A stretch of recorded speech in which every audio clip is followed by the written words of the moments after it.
कोल्हापुरातील सार्वजनिक गणेशोत्सव मंडळांच्या विसर्जन मिरवणुकीला आता रंग भरायला सुरुवात झालेली आहे। कारण अनेक सार्वजनिक गणेशोत्सव मंडळ मिरवणुकीच्या मुख्य मार्गावर आलेली आहेत। मी आता आहे पापाची तिकटी परिसरामधली आणि इथली दृश्य आपण बघू शकतो।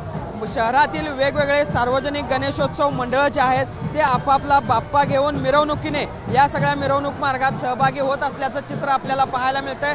पापाची तिकटी हा मिक्सिंग पॉइंट मानला जातो, कारण वेगवेगळ्या 3 मार्गावरून येणारे गणपतीच्या मूर्ती ज्या आहेत त्या या पापाच्या तिकटीमध्ये येतात आणि इथूनच पुढे त्या इराणी खिणीकडे जात असतात। आणि म्हणूनच आपण बघतो या वेगवेगळ्या आकर्षक आणि सुबक अशा गणेश मूर्ती आहेत त्या आपल्याला या निमित्तानं पाहायला मिळतात। त्याचबरोबर पारंपरिक वाद्यांच्या गजरामध्ये सकाळच्या सत्रामध्ये हे सगळे सार्वजनिक गणेशोत्सव मंडळ आपापल्या बाप्पांची मिरवणूक अशा पद्धतीने काढत असल्याचं चित्र पाहायला मिळत आहे। संध्याकाळी लेझर शो असतील, डॉल्बी असतील, अशा पद्धतीनं मोठी मंडळं जी आहेत ती या मिरवणूक मार्गामध्ये सहभागी होणार आहेत। मात्र आपण बघतोय शहरातील जी काही छोटी मोठी मंडळं आहेत ती आपला विविधता जपत या सगळ्या या मिरवणुकीमध्ये सहभागी झाले असल्याचं पाहायला मिळतंय। अनेक मंडळांची या सगळ्या मिरवणूक मार्गामध्ये प्रबोधनपर फलक घेऊन येण्याची परंपरा आहे ती देखील सगळ्या मंडळांनी जपल्याचं पाहायला मिळते। आणि आपण बघतोय कशा पद्धतीनं आकर्षक गणेश मूर्ती ज्या आहेत त्या या निमित्तानं आपल्याला पाहायला मिळत आहेत। या सगळ्या पार्श्वभूमीवर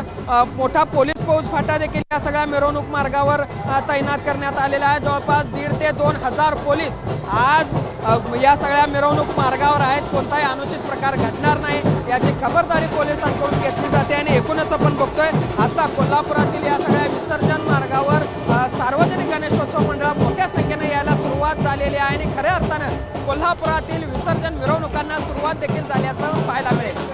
सुनील काटकर, भूषण पाटील, TV9 मराठी, कोल्हापूर।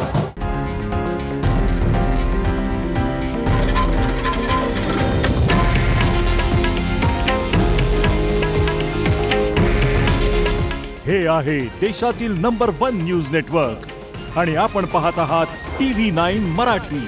काळजी तुमची, हित महाराष्ट्राचं।